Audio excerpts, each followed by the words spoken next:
Episode 27. அஞ்சாத ஆஞ்சநேயன். பக்தனின் பலம்.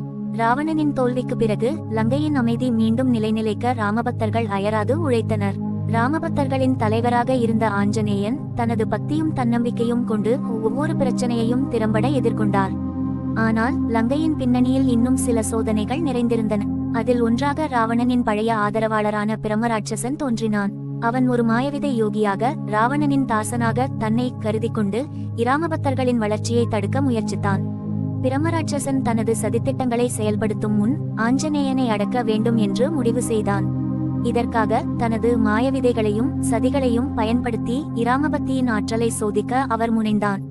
பிரமராட்சசன் முதலில் ஒரு மாயவனத்தை உருவாக்கி ஆஞ்சநேயனை அதில் மாட்டிக்கொள்ள முயன்றான். அந்த மாயவனம் முழுவதும் அச்சத்தால் நிரம்பியிருந்தது. மரங்களும் பறவைகளும் பேசுவதைப் போல் தோன்றின. விலங்குகள் பயமுறுத்தும் சத்தங்களையும் அதிரடியான நடமாட்டங்களையும் வெளிப்படுத்தின. ஆனால் ஆஞ்சநேயன் தனது இராம நாமத்தை பலமாய் நினைத்து எந்த அச்சத்துக்கும் இடமின்றி அங்கு முன்னேறினார். இராமபக்தியின் சக்தி அந்த மாயவனத்தின் ஏகாந்த சத்தங்களை முறியடித்தது. இதனால் பிரமராட்சசன் மிகுந்த கோபமடைந்து தனது மறுபடியான மாயவிதைகளில் ஆழமான சதிகளை உருவாக்கினான். அதன் பிறகு பிரமராட்சசன் தனது உண்மையான உருவத்தை எடுத்துக்கொண்டு ஆஞ்சநேயனை நேரடியாக மிரட்ட முயன்றான்.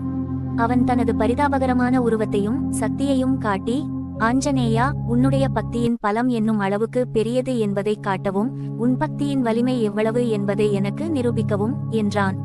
அதற்கு ஆஞ்சநேயன் அமைதியாக, என் சக்தி என்னுடைய பக்தியிலிருந்து வரும். நான் இராமனின் அருளில் வாழ்கிறேன், எனக்கு அஞ்ச வேண்டிய அவசியம் இல்லை என்று பதிலளித்தார்.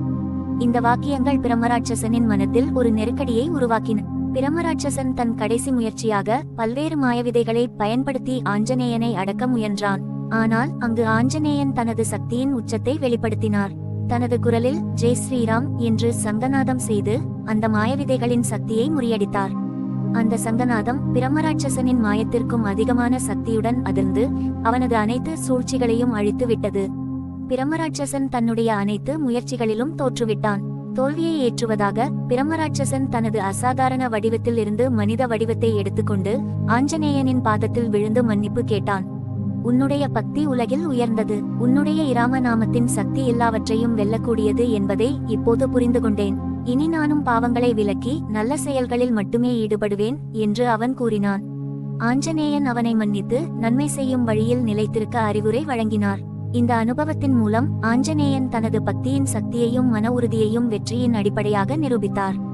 அவன் எந்த சோதனையையும் அஞ்சாமல் எதிர்கொள்வதற்கான உதாரணமாக திகழ்ந்தார். பிரமராட்சசன் தோற்ற பின்பும் ஆஞ்சநேயன் லங்கையில் அமைதியை நிலைநிறுத்த தொடர்ந்து பணியாற்றினார். இராமபக்தர்களுக்கு இதுபோன்ற நிகழ்வுகள் எப்போதும் பக்தியின் வலிமையை உணர்த்தும் வழிகாட்டியாக இருந்தன. இந்த சுவாரஸ்யமான நிகழ்வுகளை முடித்து ஆஞ்சநேயன் மேலும் உற்சாகத்துடன் சீதையையும் இராமனையும் சந்திக்க தனது பயணத்தை தொடர்ந்தார். இந்த நிகழ்வு அவரது பக்தியின் மட்டுமல்ல, அஞ்சாமையின் விசாலத்தையும் தன்னம்பிக்கையின் ஆழத்தையும் காட்டுகிறது. பக்தனின் மனதில் நம்பிக்கை இருந்தால் எந்த சோதனையையும் வெல்ல முடியும் என்று இந்த அத்தியாயம் தெளிவாக உணர்த்துகிறது.